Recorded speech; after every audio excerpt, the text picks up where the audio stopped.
Sir ये एक compact cloud chamber है जिसके अंदर हमने पेल्टियर सिस्टम का यूज़ किया है। इसके अंदर एक पेल्टियर का यूज़ हुआ है जो टेम्परेचर को -33 डिग्री तक ले जा सकता है। इसकी हीट को रिमूव करने के लिए हमने एक हीट सिंक का यूज़ किया है। हीट सिंक 12 वोल्ट की है और इसके साथ एक 12 वोल्ट का फैन भी यूज़ किया गया है जिससे एफिशिएंसी इसकी बढ़ जाए। इनको पावर करने के लिए हमने दो पावर सप्लाईज का यूज़ किया है, एक 24 वोल्ट की, एक 12 वोल्ट की। 24 वोल्ट की जो पावर सप्लाई है वो सीरीज में कनेक्टेड फैन और हीट सिंक को पावर कर रही है और वहीं जो 12 वोल्ट की सप्लाई है वो पेल्टियर को पावर कर रही है क्योंकि इसको करंट ज़्यादा चाहिए होता है। और ये इसके अंदर हम एक रेडियो एक्टिव सोर्स रखने वाले हैं जो radio active source alpha beta gamma rays को रिलीज करेगा। जब वो अल्कोहल की वेपर से टकराएगा तो एक वाइट कलर की स्पार्कलिंग इफेक्ट दिखेगा जो उसके पाथ को दिखेगा। इस पूरे सिस्टम का use alpha beta gamma rays की पार्टिकल्स मतलब इनके मोशन को डिटेक्ट करने के लिए और स्टडी करने के लिए यूज होता है।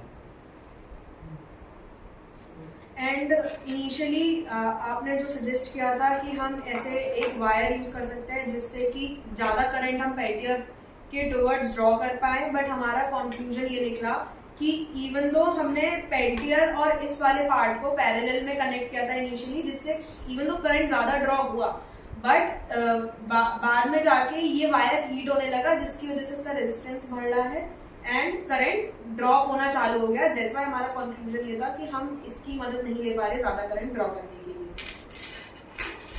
अनफॉर्चुनेटली जो हमने सोचा था कि ये टेम्परेचर पूरा रीच कर देगा, ऐसा नहीं हो पा रहा है। किसी वजह से हम उस टेम्परेचर तक रीच नहीं कर पा रहे जिस तक हमें जाना चाहिए था। मैक्सिमम हम -15 से -20 टेम्परेचर जा चुके हैं, बट ये इतना सफिशिएंट नहीं है कि हम उससे वेपर्स को डिटेक्ट कर सकें।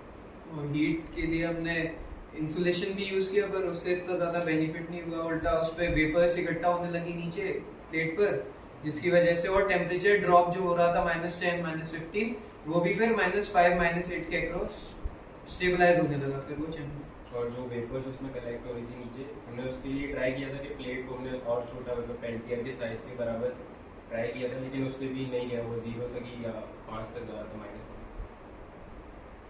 पेल्टियर्स की भी सारे कॉम्बिनेशंस ट्राई किए थे सीरीज में, पैरेलल, एक के ऊपर एक स्टैक करके या फिर बास में रखने का। दो पेल्टियर्स के बीच में एक प्लेट भी रख दी थी हमने तभी। पर कंक्लूजन ये हुआ कि जो टेम्परेचर था वो सिंगल पेल्टियर से ही मैक्सिमम जा रहा था। जब हम उनको एक दूसरे के ऊपर स्टैक करके चला रहे थे, जो पेल्टियर जो जा रहा था वो -5 के आसपास ही जा रहा था, तो सिंगल पेल्टियर से बेटर रिजल्ट्स हमको दे रहे। जब हम दो को रख के चला रहे थे तो स्पीड मतलब तेजी से घट रहा था, लेकिन वही -5 -6 तक ही जा रहा था।